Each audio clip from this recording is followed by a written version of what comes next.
हमारी फ्यूचर की क्या प्राइस थी आज 15 मार्च वाले दिन 94.610। मेरा ख्याल है लाइबोर 5% ही था आज।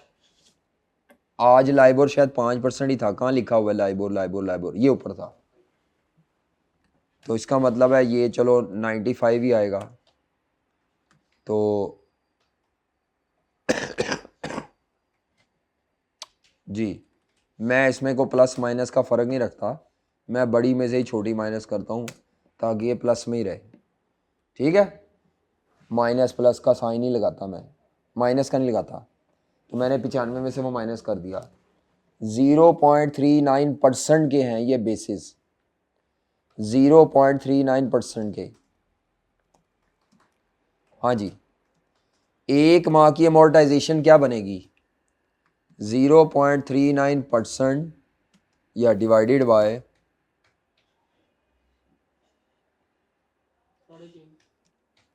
15 मार्च से लेकर 30 जून तक इसने अमोर्टाइज होना है। तो टोटल लाइफ 15 मार्च से 30 जून तक 3.5 माह। तो पर मंथ अमोर्टाइजेशन क्या आ जाएगी? दिस वन डिवाइडेड बाय 3.5 माह। 0.11 या 3 डेसिमल्स तक लेना है, वही आता है। चलो अच्छा जी, तो 0.39 में से 0.11 पर मंथ अमोर्टाइज होगा पर मंथ। तो आफ्टर अमोर्टाइजेशन आउटस्टैंडिंग बेसिस क्या होंगे? Outstanding basis on 15 June after amortisation of 3 months. 3 माह अमोर्टाइज होंगे ना, 3 ही बनते हैं ना 15 मार्च से ये वाली डेट तक। तो इसका मतलब है 0.39 माइनस 0.11 इंटू 3 माह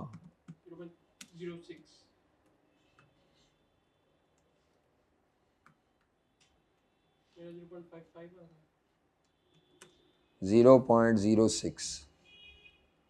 ये आउटस्टैंडिंग बेसिस आ गए। अच्छा जी, ऊपर वाली तो बैलेंसिंग फिगर आनी है।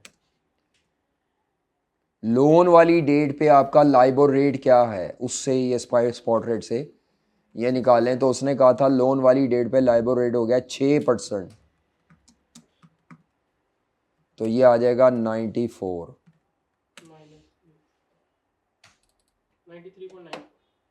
अब ऊपर वाला आंसर छोटा निकालना है बड़ा निकालना है? हाँ, ऊपर छोटा था। तो ये आ जाएगा 94 माइनस 0.06, तो 93.94। 93.94।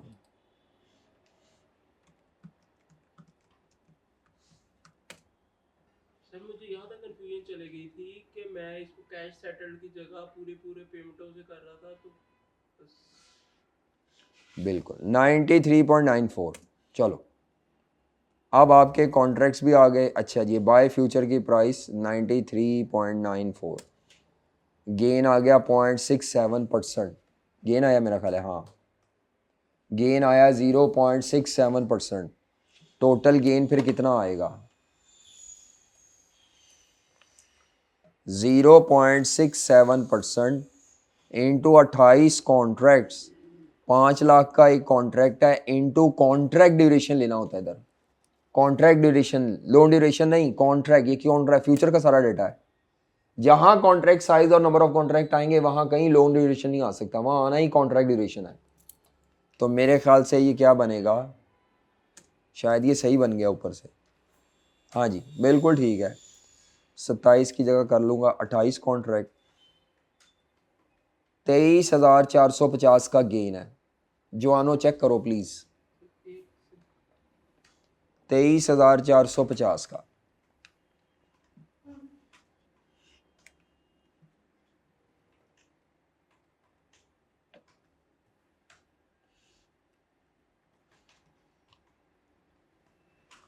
आखिरी स्टेप है नेट आउटकम।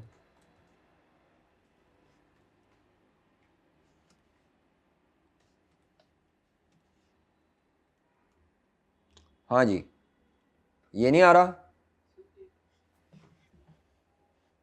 मैंने निकाल दिया टोटल गेन की अमाउंट कैसे निकलनी है।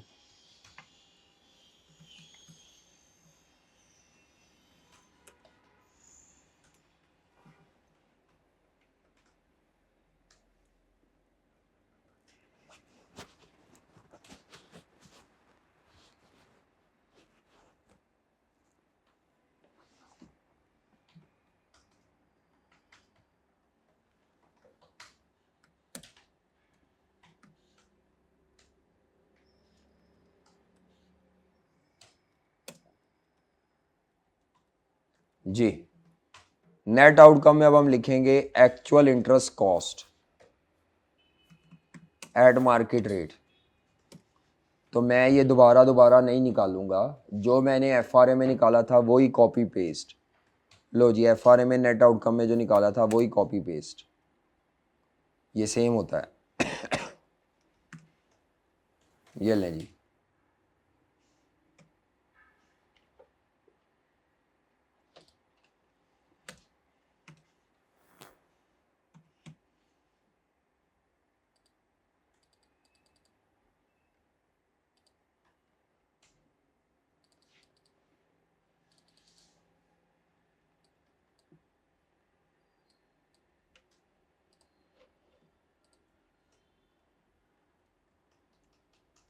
इफेक्टिव इंटरेस्ट कॉस्ट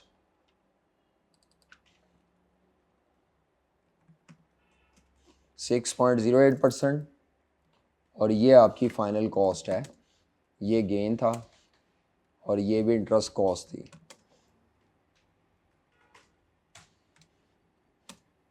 लो जी, ये जवाब आ गया फ्यूचर का।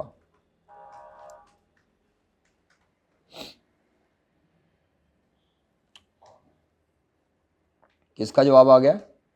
फ्यूचर का।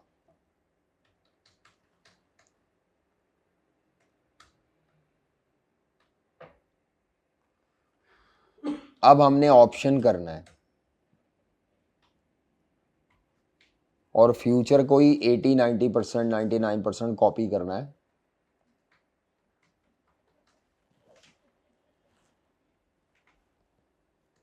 थोड़ा बहुत चेंज होगा।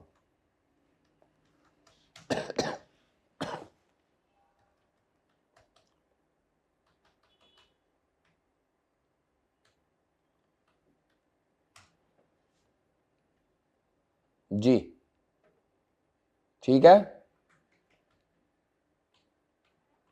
कि नहीं?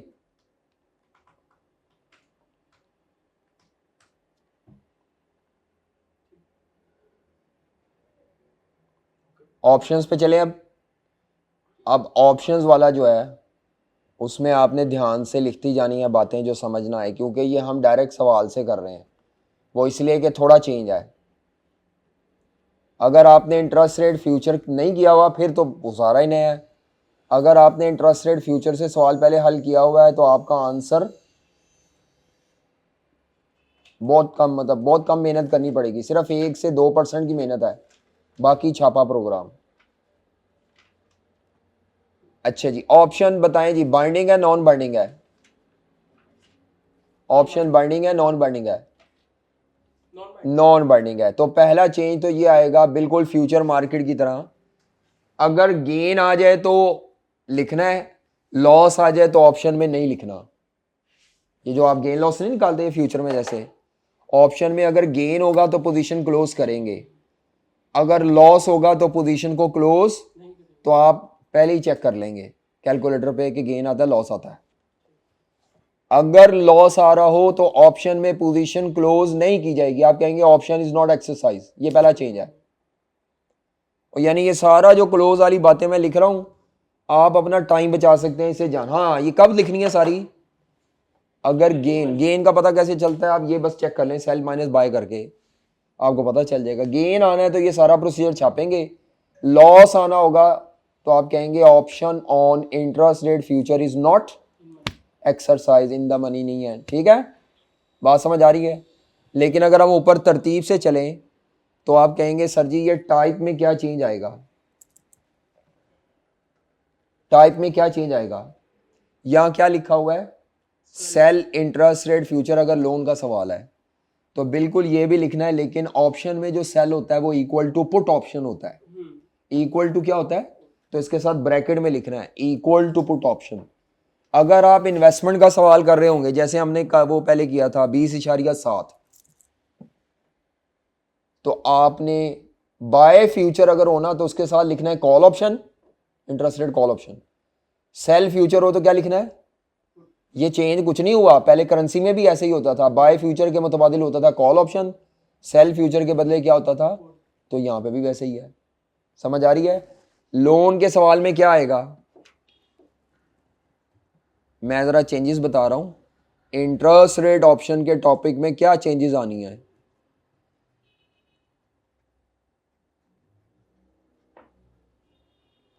ऑप्शन में क्या चेंज आनी है, ये कोई नया टॉपिक नहीं है, ये फ्यूचर ही है, लेकिन नॉन बाइंडिंग फ्यूचर। कौन सा फ्यूचर, तो अगर तो हमारी कंपनी इन्वेस्टर की पोजीशन पर है, इन्वेस्टमेंट करना चाह रही है फ्यूचर में, तो हमारी कंपनी बाय फ्यूचर से पोजीशन ओपन करती है और सेल फ्यूचर से पोजीशन क्या करती है, क्लोज करती है। ये हमने किया है। आपने बस ये जो ओपन वाली ब्रैकेट है ना, यहां लिख लेना है कॉल ऑप्शन, क्लोज पे वही लिखना है सेल फ्यूचर, बस इधर लिखना है कॉल ऑप्शन। उसकी वजह इसके हिसाब से प्रीमियम श्रीमियम सेलेक्ट करना पड़ेगा, नहीं तो अगर प्रीमियम ना होता तो मैं ये लिखता ही ना। समझ आ रही है, इसीलिए यहां लिखना है, नीचे नहीं लिखना। क्या कहते हो, और नीचे क्लोज तभी करना है जब गेन हो। ये बात मैंने बता दी है कि नोट। दूसरी चेंज क्या बताइए, चलो पहली चेंज तो टाइप की होगी ना। अगर हमारी कंपनी बोरोअर की पोजीशन पर है, लोन का सवाल है, तो फिर पोजीशन ओपन होती है सेल फ्यूचर से, सेल इंटरेस्ट रेट फ्यूचर से ओपन होती है, और क्लोज किससे होती है, बाय इंटरेस्ट रेट फ्यूचर से। ये अभी मैंने की भी है ऊपर, तो आपने यहाँ पे सेल फ्यूचर के साथ ब्रैकेट में पुट ऑप्शन लिख लेना है। आई कैप पुट लिखता है, बाद में सेल फ्यूचर ब्रैकेट में लिख लेता है, वो आपकी मर्जी है, जो मर्जी ब्रैकेट में लिख लो।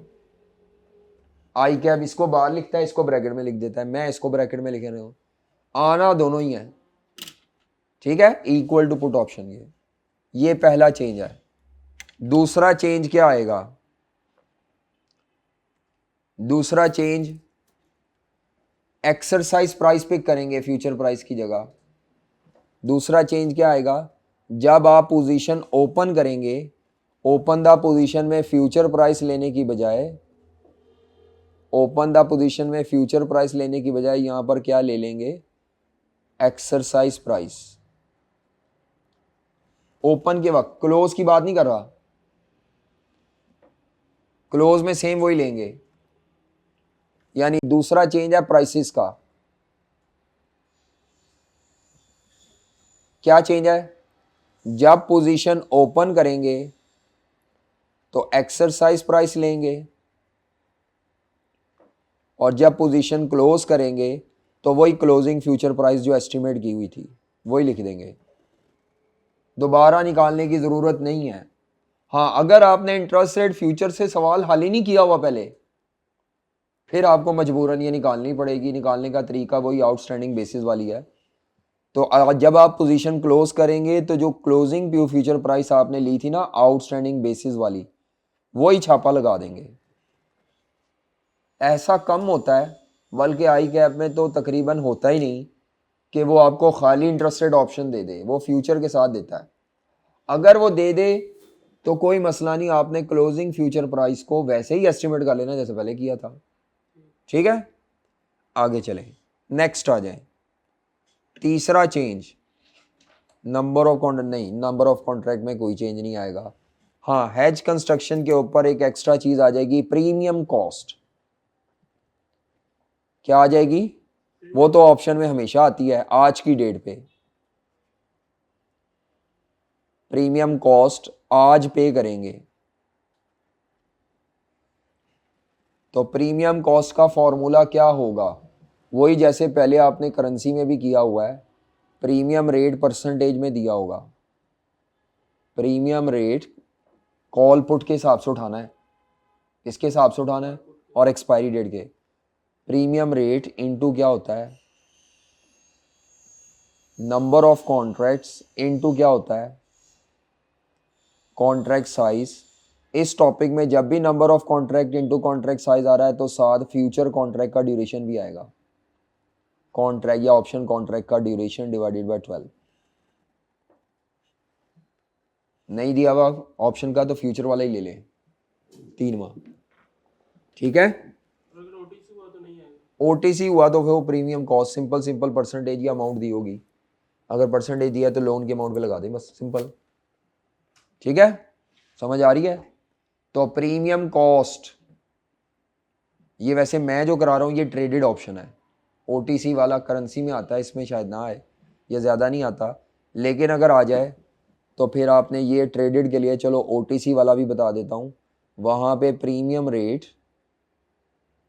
को इनटू नंबर ऑफ कॉन्ट्रैक्ट नहीं करना, लोन की अमाउंट करना है, और जब लोन की अमाउंट ली जाएगी तो लोन ड्यूरेशन लिया जाएगा साथ, फिर इसमें कॉन्ट्रैक्ट ड्यूरेशन कोई नहीं होता, क्योंकि ये जो प्रीमियम रेट है ना ये पर एनम होता है, हमेशा रेट्स पर एनम होते हैं। ये किसके लिए है आपने पूछा तो मैंने बताया है, अगर ओवर द काउंटर ऑप्शन हो इंटरेस्ट रेट का, ज़्यादातर आता वैसे ट्रेडेड ही है, क्योंकि फ्यूचर की है ना आपने भी ट्रेडेड, तो फ्यूचर को ही छापना होता है हमने मोस्टली, और ठीक है। अगला चेंज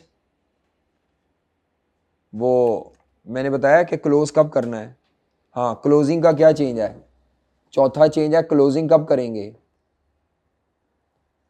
क्लोज द पोजीशन पे क्या चेंज आएगा, चौथा चेंज है क्लोजिंग का। अगर आपको ऑप्शन पे गेन हो रहा है तो फिर आपने पोजीशन को क्लोज करना है, अगर आपको ऑप्शन पे क्या हो रहा है, लॉस हो रहा है, तो आपने एक लाइन लिख के छोड़ देना है कि ऑप्शन इज नॉट एक्सरसाइज्ड, कोई क्लोजिंग फ्यूचर प्राइस, कोई नंबर ऑफ कॉन्ट्रैक्ट, कुछ की जरूरत नहीं रहेगी, फिर सारा हेज कंस्ट्रक्शन वाला स्टेप उड़ जाएगा। लेकिन वो गेन लॉस निकालना के लिए इतना तो करना ही पड़ेगा, ये जो हम कर रहे होते हैं ये वाली चीज, ये इतना सा, ये अदरवाइज तो पता ही नहीं चलेगा गेन लॉस है कि नहीं, कैलकुलेटर पे कर लो चाहे, या लिख के सिर्फ इतना कर लो पहले, ताकि पता चले गेन है लॉस है, गेन है तो आप कर लेंगे, लॉस है तो आप कहेंगे हाँ ऑप्शन इज नॉट एक्सरसाइज्ड, या option is not in the money, या आउट ऑफ आई कैप, हाँ दे सकता है, क्या मसला है, दे सकता है, मुझे अभी याद नहीं दिया है कि नहीं दिया। बाकी आगे कोई चेंज नहीं है, नेट आउटकम वैसे ही आएगा, बस नेट आउटकम में एक एक्स्ट्रा प्रीमियम कॉस्ट आ जाएगी, नेट आउटकम में क्या आ जाएगी एक्स्ट्रा, बस। तो आज अब हम उस सवाल पे आते हैं जो ये किया था, ये वाले सवाल में ऑप्शन का डाटा देखें जी, ऑप्शन का देखें तो ये आपको ऑप्शन की स्ट्राइक प्राइस या एक्सरसाइज प्राइस दिया है, ये जो उसने 94,750 लिखी है इसको पढ़ते ऐसे हैं 94.75, तंग करने के लिए ऐसे लिखी हुई है, और ये जो 95,000 लिखी हुई है इसको कहते हैं 95, ये प्रीमियम्स हैं। कॉल ऑप्शन के मार्च में एक्सपायर होने वाले के ये प्रीमियम है, और ये प्रीमियम परसेंटेज में दिए हुए हैं, एनुअल इंटरेस्ट रेट की शक्ल में दिए हुए हैं, यानी ये 0.140% है। वो कॉल फ्यूचर जो मार्च में एक्सपायर होगा उसका ये है, जो जून में एक्सपायर होंगे उसके प्रीमियम ये है। अब हमारे लिए इनमें से कोई एक रेलेवेंट है, हमारा सवाल लोन का था, किसका था, हाँ लोन का था, बताओ भाई लोन के केस में कौन सा फ्यूचर रेलेवेंट होता है, हाँ मतलब कौन सा ऑप्शन रेलेवेंट होता है, सॉरी हमने कहा था अगर आपकी कंपनी डिपॉजिटर या इन्वेस्टर है तो आपने इन्वेस्टमेंट बाय करनी होती है, तो उसमें बाय फ्यूचर से पोजीशन ओपन होती है और कॉल ऑप्शन होता है। जब हमारी कंपनी बोरोवर की पोजीशन पर है तो सेल फ्यूचर से पोजीशन ओपन होगी, और ऑप्शन कौन सा होगा, पुट ऑप्शन, ठीक है। तो आपने कौन सा ऑप्शन सेलेक्ट करना है, एक्सपायरी डेट तो बिल्कुल फ्यूचर की तरह पहले तय कर चुके हैं। कैसे एक्सपायरी डेट तय होती है, डेट ऑफ लोन से इमीडिएटली नेक्स्ट, तो ये वाली एक्सपायरी डेट रेलेवेंट है, बाकी सब इग्नोर करें। ये वाले कॉलम के नीचे जो प्रीमियम्स लिखे हुए हैं ये रेलेवेंट है, वो पता लग रहा है कितनी प्राइसेस हैं, तो आपको 2 दफ़ा सवाल हल करना पड़ेगा ऑप्शन से। एक प्राइस पे गेन हो सकता है, एक प्राइस पे लॉस भी हो सकता है। एक्सरसाइज प्राइस 2 दी हुई हैं। सवाल मैंने कहा था जितनी दी होंगी उतनी दफ़ा करना है करेंसी में भी, बस ख़त्म। यानी ये ऑप्शन के प्रीमियम है। मुझे कैसे पता चलेगा पुट लेना है कॉल लेना है? जी बताएं। अगर कंपनी बोरोअर की पोजीशन पर है तो आपने सेल फ्यूचर से पोजीशन ओपन करनी होती है। हाँ सेलर, सेल फ्यूचर से, तो सेल फ्यूचर के लिए पुट ऑप्शन रेलिवेंट है। अगर हमारी कंपनी डिपॉजिटर या इन्वेस्टर है तो फिर बाय फ्यूचर के लिए करना है तो बाय फ्यूचर में कॉल ऑप्शन रेलिवेंट होता है। एक्सपायरी डेट कैसे सेलेक्ट करते हैं? डेट आज 15 मार्च थी, डेट ऑफ लोन 15 जून थी, डेट ऑफ लोन से इमीडिएटली आज अभी एक्सेल पे अब करें ज़रा कॉपी पेस्ट। लिखो जी हेडिंग दो, options on interest rate futures. यानी कहने का मतलब है कि ये फ्यूचर ही है लेकिन चॉइस वाला फ्यूचर। इसके नाम में देखें ना फ्यूचर आ रहा है, इसका मतलब है ये फ्यूचर ही है बस चॉइस वाला है। तो पहला स्टेप क्या है? 15 मार्च आज, हैच कंस्ट्रक्शन। तो मैं ऊपर फ्यूचर वाला ही कॉपी पेस्ट करके ना चेंज कर लेता हूँ, टाइम बचाओ प्रोग्राम। वैसे भी चीज़ें काफ़ी कॉमन भी हैं। आ जाओ जनाब, ऊपर क्या लिखा हुआ था जी? सबसे पहले लिखा हुआ था सेल फ्यूचर की प्राइस।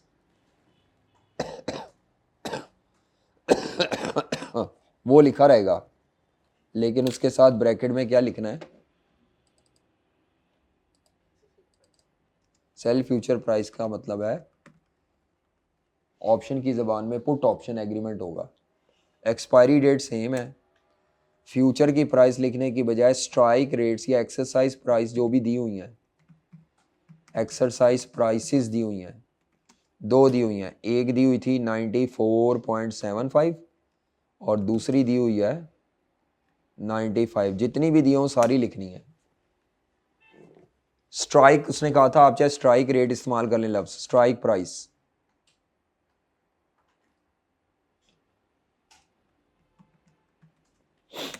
नंबर ऑफ कॉन्ट्रैक्ट्स, कहीं पे कॉन्ट्रैक्ट साइज कुछ नहीं दिया हुआ तो वो फ्यूचर वाला ही लगेगा। वही कॉन्ट्रैक्ट्स आ जाएंगे जो ऊपर निकाले थे। फ्यूचर वाला कॉन्ट्रैक्ट है क्योंकि ये है ही फ्यूचर, बस बाइंडिंग नहीं है। अच्छा, एक्स्ट्रा चीज क्या आएगी? Premium cost.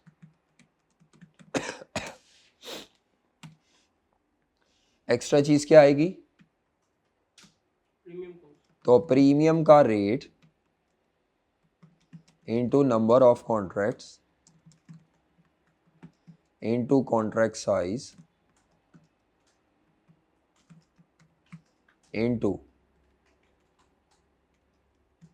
फ्यूचर, नहीं सॉरी फ्यूचर, वही future contract duration divided by 12। जब भी नंबर ऑफ कॉन्ट्रैक्ट और कॉन्ट्रैक्ट साइज आएगा तो इस टॉपिक में कॉन्ट्रैक्ट ड्यूरेशन भी लाजमी आना है।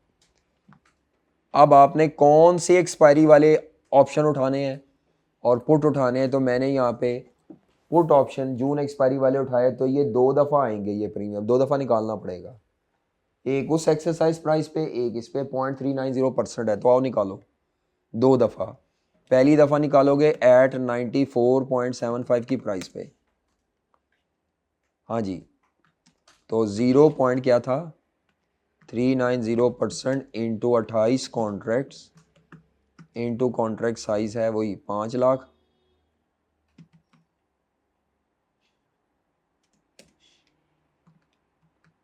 Into contract duration. ये ले जी। तो प्रीमियम की अमाउंट क्या आ जाती है? प्रीमियम कॉस्ट 94.75 की स्ट्राइक प्राइस पे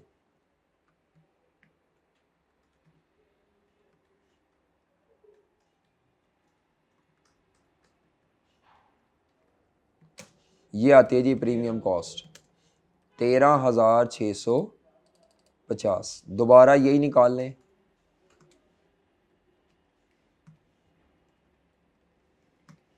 किस प्राइस पे? 95 की प्राइस पे और वहाँ प्रीमियम रेट है 0.560%।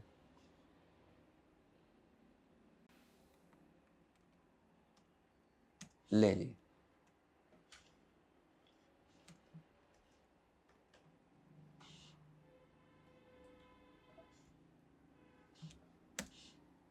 $19,600। क्या कहते हो, कितना है आपका? इतना ही आता है? 2 दफ़ा क्यों निकाल रहे हैं? क्योंकि 2 एक्सरसाइज प्राइस है, 2 प्रीमियम्स हैं, जितने होंगे सारे निकालेंगे। ये हमारा पहला स्टेप मुकम्मल हो गया। अब दूसरा स्टेप जो 15 जून को होना है, क्लोज द पोजीशन। उसके लिए मैं वेरीफाई कर लेता हूं पहले भाई, गेन है कि लॉस है। तो सेल फ्यूचर की प्राइस माइनस बाय फ्यूचर की प्राइस। अब ये जो पुट के अंदर लिखी थी ना हमने एक्सरसाइज प्राइस, ये सेल वाली हैं दोनों। ये जो पुट के अंदर लिखी हुई हैं, ये उठानी है 94.75 और 95।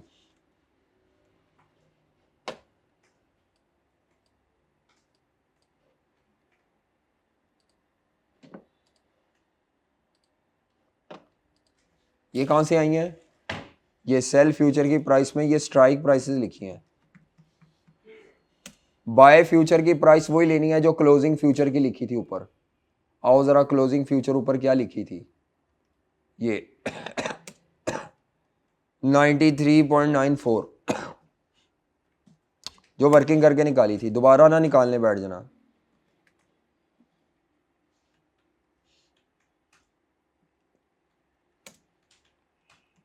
अब देखते हैं गेन आ रहा है कि लॉस आ रहा है। अगर तो गेन आ रहा है तो पोजीशन क्लोज करेंगे, नहीं तो लॉस आ रहा है तो नहीं करेंगे। दोनों में गेन आ रहा है, परसेंटेज में गेन होता है। ये तो ज्यादती कर दी उसने। चलो, उसने यानी काम कराना चाह रहा है कि फाइन करो, तो ये परसेंटेज में आएगा। तो करें जी क्लोज पोजीशन, वही बातें लिखें जो ऊपर फ्यूचर में लिखी थी। अब मैं ये गेन लॉस पहले लिख चुका हूँ, कोई मसला नहीं। तो अब आप ये क्या करेंगे, इधर से करेंगे इसको नीचे। ओहो, मैंने गेन की अमाउंट तो निकाली। गेन की अमाउंट निकाली हुई है, टोटल गेन। चलो टोटल गेन निकाल लेते हैं, ठीक है। टोटल गेन कितना आता है? 0.81% into 28 contracts into contract size into contract duration. Hello जी,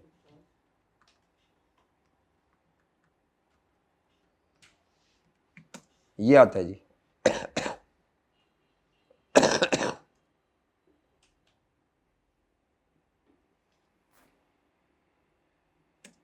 क्या कहते हैं, यही है? अच्छा, इसमें गलती मैंने की है। ये 28 कॉन्ट्रैक्ट नहीं लिखे थे। 28,350 का टोटल गेन है। और नीचे वाले केस में 0.81 की जगह 1 पॉइंट, हाँ जी 1.06 आगे वही है। तो ये अब हम 1.06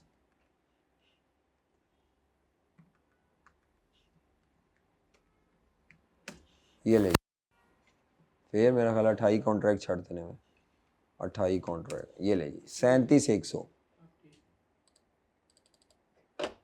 अच्छा, अब मैं चाहता क्या हूँ कि यार क्योंकि दोनों केस में पोजीशन क्लोज होनी है, तो ऊपर वाली स्टोरी छापा लगा लूँ ऊपर से। ये फ्यूचर में जो थी,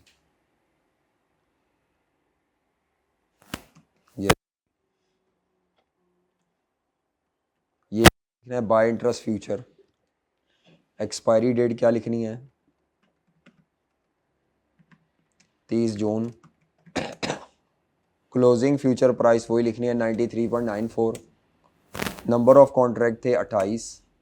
बस, बाकी ये अब गेन लॉस है। टोटल गेन आ ये क्या assumption है कि हमने ये नहीं फ्यूचर का कॉन्ट्रैक्ट भी किया और ऑप्शन का भी किया होगा? हाँ, ये कंपलसरी है कि जब हम वो करेंगे तो वो भी करेंगे? ज़रूरी नहीं है, ज़रूरी नहीं है।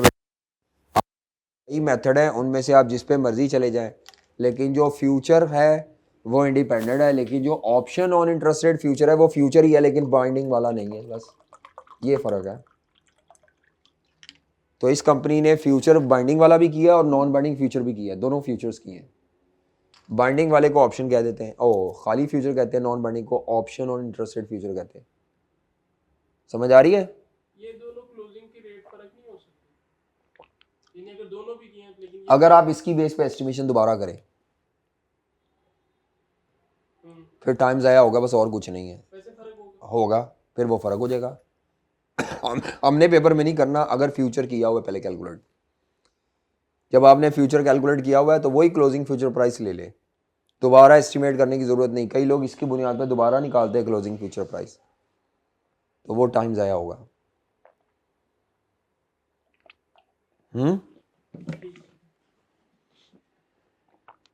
अच्छा जी, आगे चलें। नेट आउटकम छापा लगाएं, तो वो तो सारा ही वो सेम हो गया, वो सेम आ जाएगा। नेट आउटकम, बस वो गेन का फर्क है।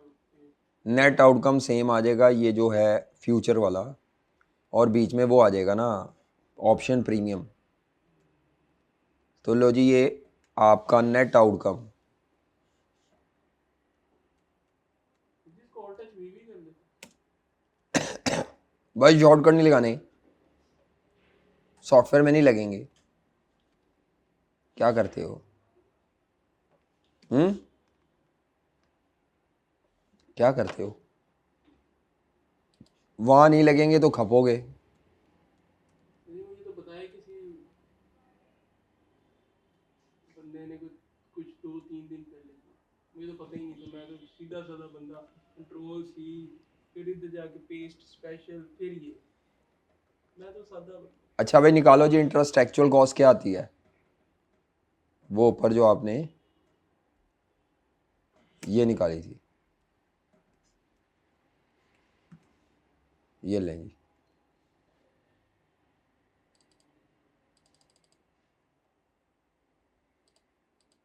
चलो तो इक्वल वगैरह तो चल जाते हैं, वो चलते हैं, हाँ सेल इक्वल करते जी जनाब। गेन ऑफ ऑप्शन क्या है? हैं। वो 28,350। हाँ, आपको अब 2 दफ़ा हल करना पड़ेगा। पहले ये 0.81% के लिए, ये तो कागज नहीं, वो सी करके पूरा टेबल ही कॉपी हाँ जी, ये लें। प्रीमियम आ जाएगा। ये आ गया, और उसके बाद प्रीमियम कॉस्ट आ जाएगी। तो प्रीमियम कॉस्ट कितनी थी पहली ये वाली प्राइस पे? 94 पॉइंट, नहीं परसेंटेज कितनी थी? 0.390। -0। नहीं, वो सारी कॉस्ट में पॉजिटिव ले रहा हूँ, गेन नेगेटिव ले रहा हूँ। तो कितनी आता है जी प्रीमियम? ये लें। 13,650। अब इसका हम दोबारा कर लेते हैं जी। 2,21,550।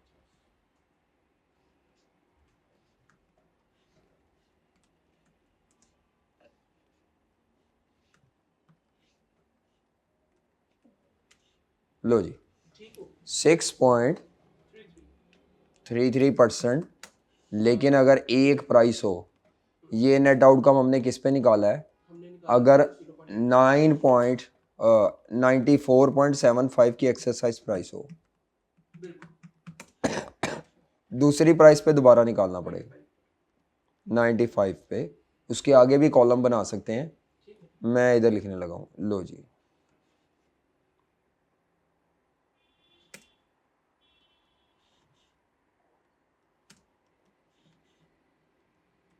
जी हाँ जी, गेन 95 की प्राइस पे कितना था? 1.06। 1.0।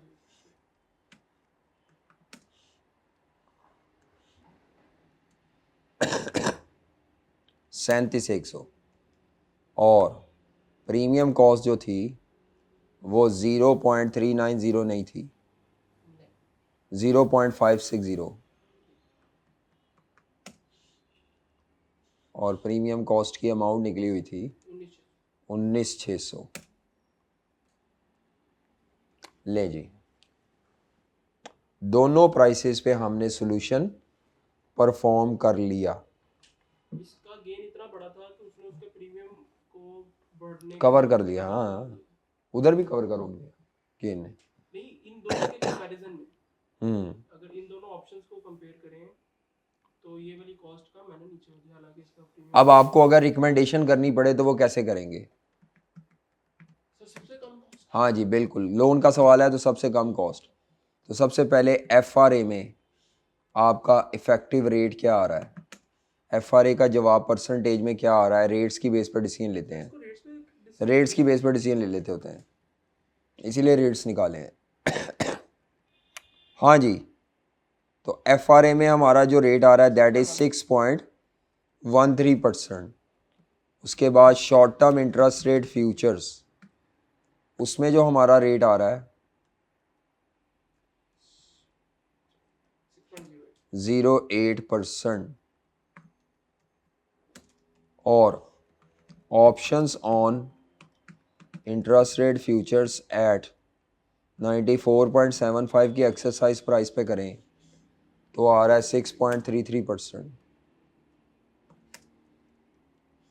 मैं कल से देख रहा हूँ ऑप्शंस की बजाय वो सब की बजाय फ्यूचर ही हमेशा बेनिफिशियल होता है ज़्यादातर।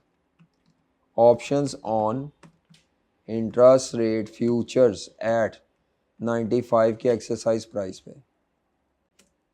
तो अब आपने देखना है कि आपको सबसे कम कॉस्ट कहाँ पड़ रही है। lowest effective rate is on as short term interest rate futures। हाँ जी, तो company should manage interest rate risk on future borrowing of 21 million pound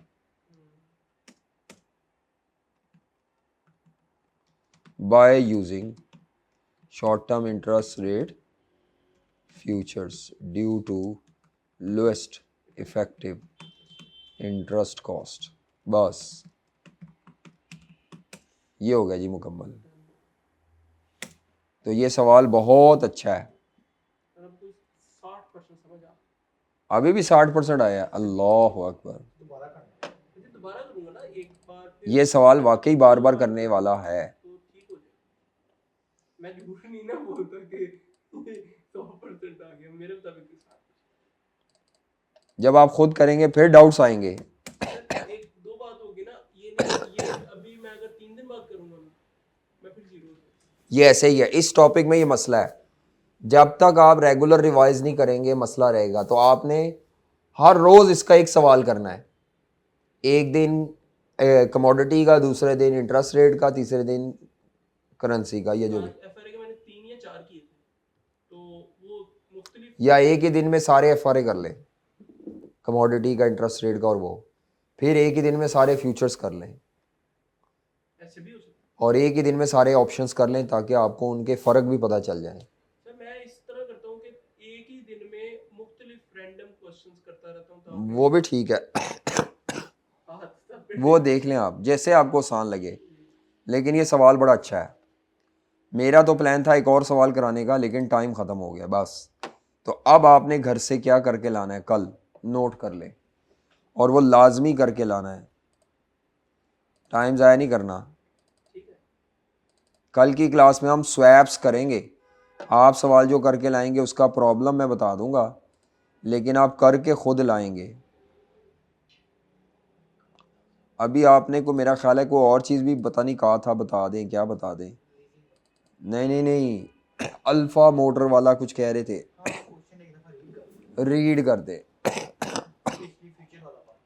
अच्छा, सर जी उसमें ना पता नहीं वो 1000 का कोई प्रीमियम है, मैंने वो मुख्तलिफ प्रीमियम नहीं है, मार्जिन रिक्वायरमेंट है। मार्जिन बस कुछ नहीं करना होता, वो सिक्योरिटी डिपॉजिट होता है, कुछ नहीं करना मार्जिन का। सर जी उसके 8% पता नहीं वो क्या कही जा रहा था, वो मैं बता देता हूँ आपको। रंग बिरंगे मैंने सॉल्यूशन भी देखे लेकिन वो मुझे कोई अफाकार वो रंग बिरंगे सोल्यूशन सारे वैसे करना ज़रूरी नहीं है। किसी वो ने मैं टिक साइज से किया हुआ था, अच्छा अच्छा अच्छा, हिकमत की बड़ी। फिर आपने कहा छठो दफा करो।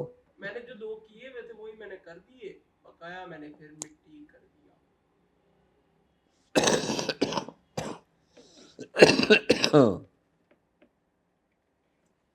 जेहलम मोटर्स, छोटा सवाल है 5 नंबर का, शायद मैंने आज ये सी इंटर में भी कराया था मैंने।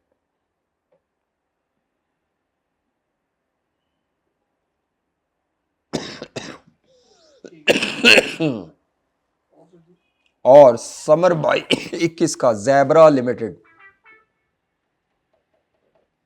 समर 21 क्वेश्चन 3 जैबरा लिमिटेड, ये 2 सवाल करके आने हैं, ठीक है। सर ये भी आज कोशिश की है। बस ठीक है, कर ही जाओ कोशिश, बगैर पढ़े ही कोशिश कर ली ऑप्शन, यही तो मसला है आपका, आप पूछे बगैर ही ऑपरेशन शुरू कर देते हैं, बाद में पता चलता है कैंची विचे ही छड़ती टेढ़ से क्या। फिर नीचे छड़ दी मैंने। हाँ मुझे पता है, वो कॉन्फिडेंस अच्छा नहीं होता, धज्जियाँ बिखरती हैं। अच्छा जी, अब आप कहते हैं क्या बता दें, वो जो अल्फा मोटर वाला सवाल है जी वो पढ़ दें। हाँ जी, इनको ये एक्सचेंज रेट के सवाल, विंटर कौन सा था ये, समर 12 का क्वेश्चन नंबर 5 में मसाइल थे, तो इनको मैंने दोबारा दिया है, कल इसको रीड करके डिस्कस कर लेंगे। इसमें कुछ ऐसे पॉइंट्स हैं जो ऑप्शनल है, ना भी लो तो काम चल जाता है, सोल्यूशन दे के घबरा गई है, तो मैं कल वो सोल्यूशन में से वो बातें कटवा दूंगा या बता दूंगा, बल्कि बता भी दूंगा, और अगर काटना हो तो आप काट सकते हैं, क्योंकि कल वो सोल्यूशन वैसे नहीं हो रहा, ये पुराना ACCA स्टाइल पे सोल्यूशन हुआ है, ठीक है। तो ये कल हम पढ़ लेंगे आते साथ ही 20 मिनट में, शायद मुझे टाइम मिला तो सोल्यूशन बना के भी ले आऊँगा, या तुसी बना के ले आना, अपना सोल्यूशन बना के लाना एक्सेल पे साफ सुथरा, ठीक है। फिर मैं उसी सोल्यूशन को डिस्कस कर दूंगा, व्हाट्सएप कर देना वो सोल्यूशन, ताकि मैं देख लूँ आने से, साफ सुथरा या जैसे भी है, ठीक है। चले, ओके जी, अल्लाह हाफिज़। कल हमने क्या पढ़ना है, कल हमने पढ़ना है swaps, currency swap, interest rate swaps, ज़्यादा इंपॉर्टेंट उसमें इंटरेस्ट रेट स्वैप है। ओके, अल्लाह हाफिज़।